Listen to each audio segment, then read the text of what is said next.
Sir आत्महत्या कर पाएंगे, उसका करेंगे? आत्महत्या छोड़ को कोई महफूज बचा ही नहीं है। नमस्कार, मैं Sunil Kumar Tiwari UP crime alert news अपराध के सच में आपका हार्दिक स्वागत करता हूँ। मैं आज ऐसे दो दोस्तों की हकीकत सुनाऊंगा जिसे सुनकर के आप हैरान हो जाएंगे। जी हाँ, आपने धर्मवीर फिल्म तो देखी होगी और शायद शोले फिल्म भी देखा होगा। उसी प्रकार कानपुर के स्मार्ट सिटी में भी ऐसी हमें दो दोस्ती देखने को मिली है। जी हाँ, आइए मैं आपको विस्तार से बताता हूँ ये दो दोस्त कौन हैं। गौर से देखिएगा इस तस्वीर को।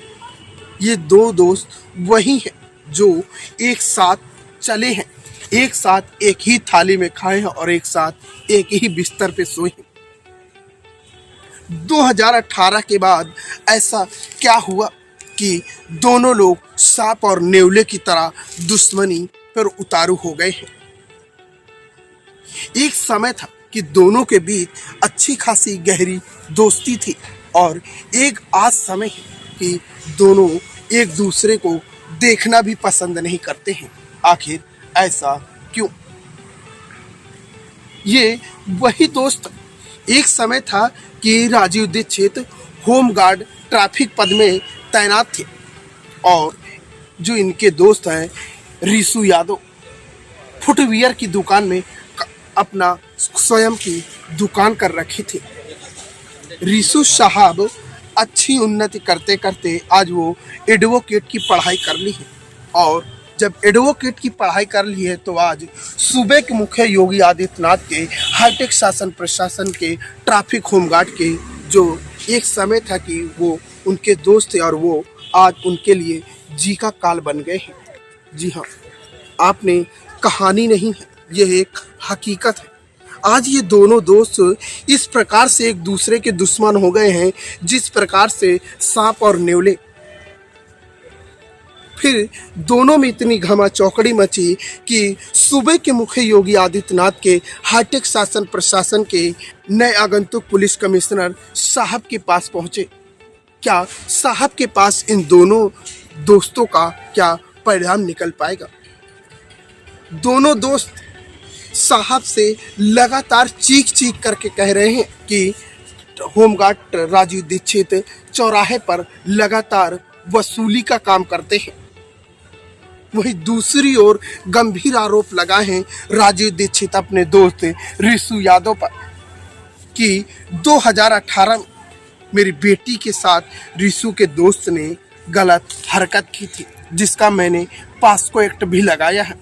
लगातार मुझे 1 साल से उस केस में समझौता करने के लिए दबाव डाल रहे हैं। मैं नहीं अपनी बेटी के इज्जत से समझौता नहीं करना चाहता हूं, जिस पर मुझे आज रिसु यादव जान से मारने की धमकी तक दे डाली है। अब ये दोनों दोस्तों की कहानी एक प्रोफेशनल में बन गई है। एक तरफ दिख रहा है ट्रैफिक होमगार्ड राजीव दीक्षित और दूसरी तरफ एडवोकेट रिसु यादव। बात थी दोस्ती की और आज इस प्रकार से एक दूसरे की दुश्मनी हो गई है कि देखना भी एक दूसरे को गंवारा नहीं चाहते। दोनों लोग पहुंचे हैं कानपुर हाईटेक शासन प्रशासन के नए आगंतुक पुलिस कमिश्नर साहब के पास। अखिल कुमार साहब ने दोनों पक्षों का सुना और दोनों पर जांच बैठाल दी। आज रिसु यादव के माध्यम से राजीव दीक्षित को जान से मारने की धमकी दी। जब अखिल कुमार कमिश्नर साहब के पास होमगार्ड राजीव दीक्षित पहुंचे तो साहब से कहा कि साहब, एडवोकेट मेरे दोस्त जो मुझे जान से मारने की धमकी दे रहे हैं और फर्जी मुकदमे में भी फंसाने की धमकी दे रहे हैं।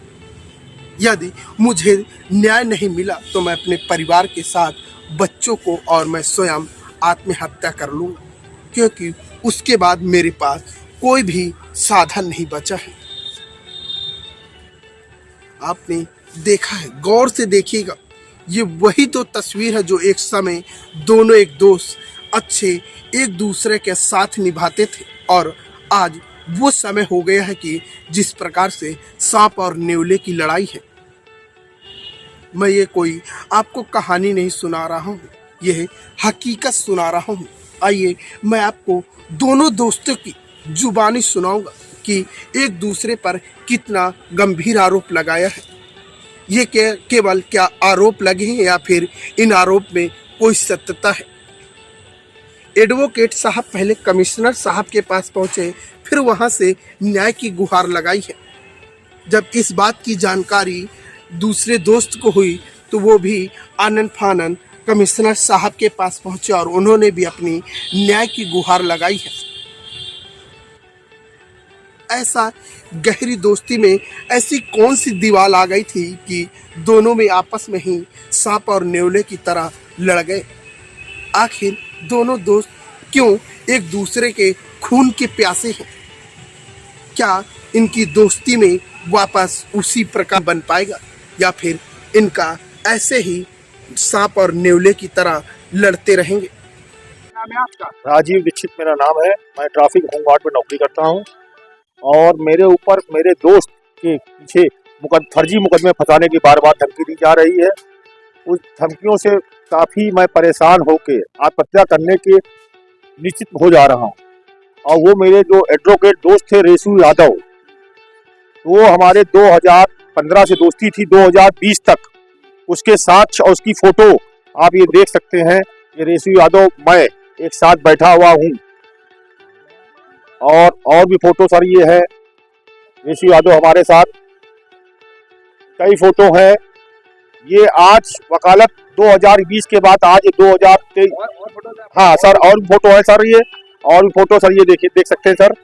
ये मैं और रेसू यादव और फोटो सर, ये मैं और रेसू यादव मेरे पीछे है।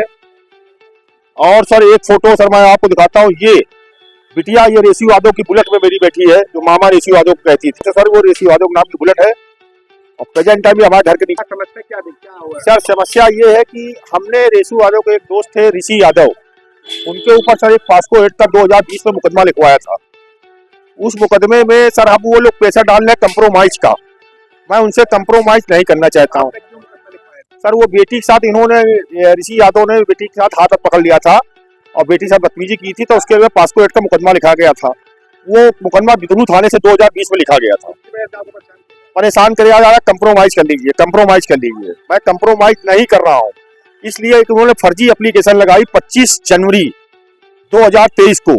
सर 25 जनवरी 2023 को उन्होंने ये एक एप्लीकेशन सर लगाई है। और ये एप्लीकेशन जब लगाई इन्होंने 25 जनवरी 2023 को कि मैं श्यामनगर बाईपास से शिवन शुक्ला ने अपने पैसा निकाला, मतलब इनके अकाउंट शिवन शुक्ला के अकाउंट में रेसू यादव ने डाला, अंकित यादव ने डाला। और उस समय 25/1/2023 को हमारी ड्यूटी शाम को बड़ा चौराहा में थी, रात 11 बजे तक ड्यूटी थी। और उसके बाद हमको ये दिखा रहे हैं पीएससी मोड़ श्यामनगर में कि मैं एक सरकारी गाड़ी से आया।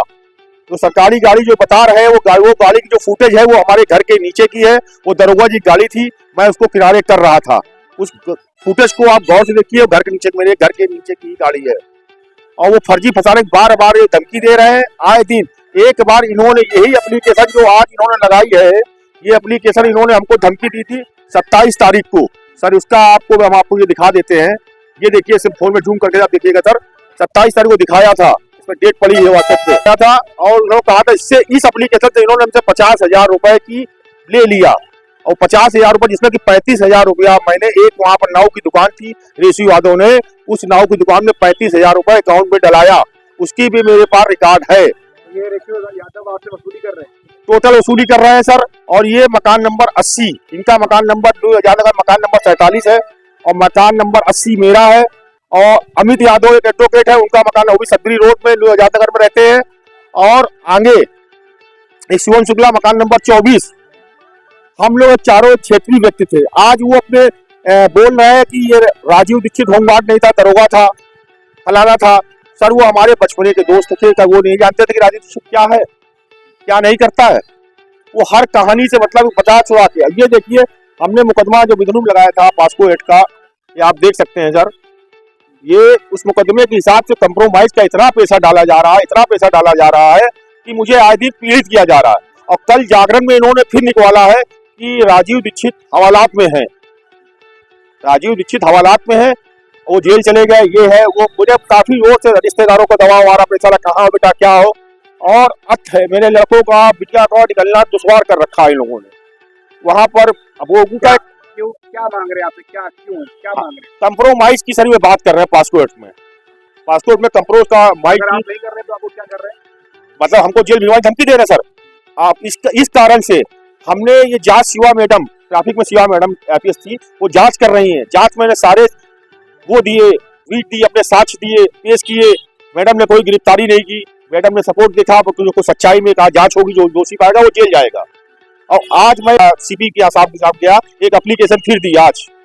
उस एप्लीकेशन में दिया कि हमको सर जांच बताने की धमकी दे रहे हैं, मुकदमा लगाने की फिर दे रहे हैं कि तुमको किसी न किसी मुकदमे में दोबारा जेल भेज देंगे। ये हम आप क्या चाहते हैं? सर हम ये चाहते हैं कि इसकी निष्ठाई से जांच की जाए और जांच में जो दोषी पाया जाए वो देखा जाए। एक हमारे बगल में एक महिला रहती है जिनसे उनका मकान नंबर 81 है, उनका और ऋषि यादव का नाजायज संबंध है।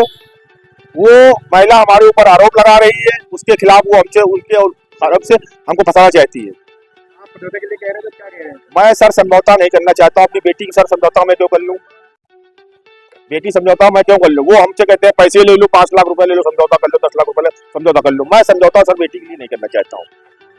ये बिल्कुल सर हमें कुछ टॉर्चर करे हैं। मेरे बच्चे स्कूल जाना बंद कर दिया, बेटी तो मेरी स्कूल जाना। सर आत्महत्या कर पाएंगे, उसका करेंगे। आत्महत्या छोड़कर कोई मैं कुछ बचा ही नहीं है। कानपुर से यूपी क्राइम अलर्ट न्यूज के साथ संवाददाता सुनील कुमार तिवारी, कैमरामैन रोमिन सिंह के साथ।